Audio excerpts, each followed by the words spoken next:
The Devonshires by Roy Hattersley. Read by Michael Jayston. Chapter 1. Before Bess. Andrew Cavendish, the 11th Duke of Devonshire, told me that he had not expected to survive the war. In the spring of 1944, he was a company commander in the 3rd Battalion of the Coldstream Guards, part of General Alexander's 8th Army, which was fighting its way north through Italy in the long and bloody battle of the Gothic Line. As a racing enthusiast, he judged his chances of returning home to be very long odds indeed. Coldstream officers, he explained, wore fawn rather than khaki trousers.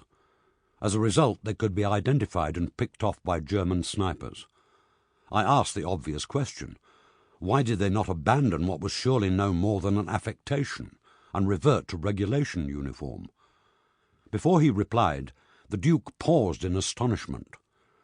We weren't going to let the Germans tell us what to wear. The Duke had encapsulated in a single sentence all that is best and worst in the English aristocracy. He had also demonstrated the extraordinary confidence in a way of life and standard of behaviour that comes from membership of a family which has been famous, rich and powerful for 500 years or more. The 11th Duke was not an arrogant man, so another, often quoted example of his self-assurance may be apocryphal. But if, when asked if he belonged to Pratt's Club, he really did answer, "No, it belongs to me," he was expressing a minor example of a greater truth. The Devonshires stamped their indelible mark on England. They helped to make it as it made them. Other families, the Russells, the Stanleys, the Cecils, played equally notable parts at moments in history. But the Devonshires endured.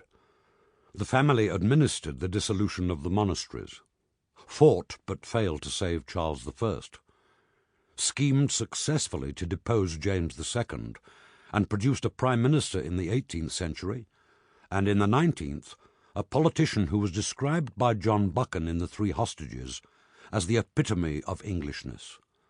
They also built great houses, patronized the arts, and from time to time scandalized respectable society. Yet despite what they had already achieved, when, in the 17th century, William Cavendish became Earl of Devonshire, the family felt so insecure about its origins that it employed a pedigree maker to trace its nobility back beyond the reign of Henry VII, the Welsh parvenu who, in 1485, defeated the Plantagenets on Bosworth Field and founded the Tudor monarchy. The indisputable proof of noble lineage was the discovery of a bloodline which stretched back to men who landed with William the Conqueror or fought with Henry V at Agincourt. The Devonshire's pedigree maker knew his duty.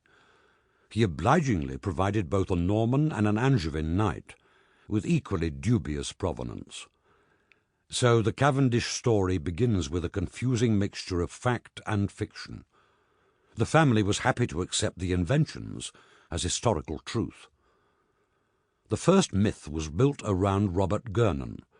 He possessed the essential qualification of mention in the Domesday Book, and because of his kinship with a Ralph de Gernon, who lived in Essex but was Lord of Bakewell in the Peak, established the necessary territorial connection.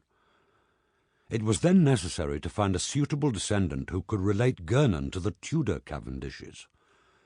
The pedigree maker found two, thus making it more difficult to expose his work as a fraud. One nominee was a Gernon descendant called Robert de Cavendish, who in 1226 contested the ownership of 6 acres of land along the Essex-Sussex border.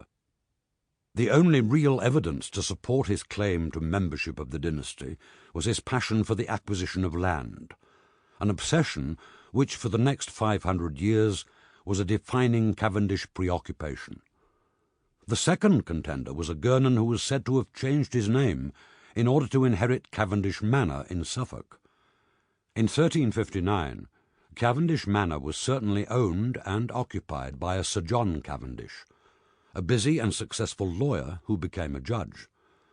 But the records show that he bought rather than inherited property, and that he had no connection with the Gernons of the Domesday Book. Sample complete. Ready to continue?